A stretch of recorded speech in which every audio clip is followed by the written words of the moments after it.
Araw ng Lunes, ika-10 ng Hunyo taong 2024, isang espesyal na araw para sa grupo namin ng mga welder dito sa Japan. Kasama ko sina Orlando at Kuya Zoldy, at ngayon ay araw din ng sahod namin. Dahil sa kasalukuyang kalagayan ng trabaho, mahina ang kita at kaya't half day lang kami ngayon.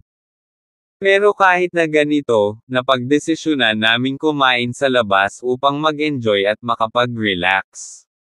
Pumunta kami sa isang ramen restaurant na malapit sa trabaho.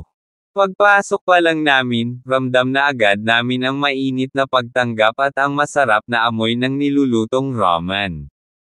Umupo kami sa isang sulok at agad na nag-order.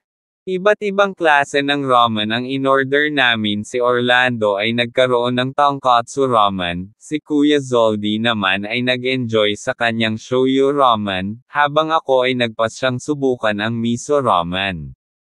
Habang kumakain, napag-usapan namin ang iba't ibang bagay mula sa mga karanasan sa trabaho hanggang sa mga plano sa hinaharap.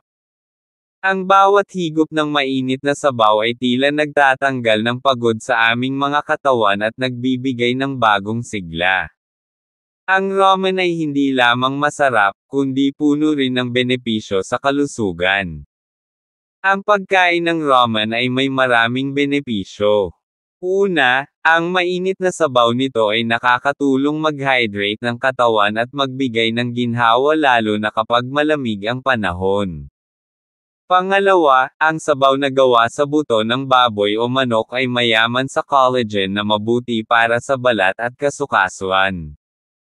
Pangatlo, ang ramen noodles ay nagbibigay ng enerhiya dahil sa carbohydrates nito, na mahalaga lalo na sa mga nagtatrabaho ng pisikal tulad namin.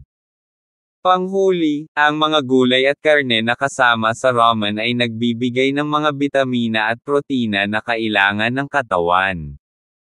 Pagkatapos naming kumain, pakiramdam namin ay nabuhayan kami ng loob at handa na ulit harapin ang mga susunod na araw ng trabaho.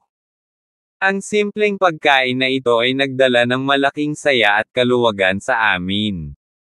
Sa kabila ng mga hamon sa trabaho, ang mga simpleng sandali tulad nito ay nagpapaalala sa amin na ang bawat araw ay may dahilan upang magpasalamat at mag-enjoy.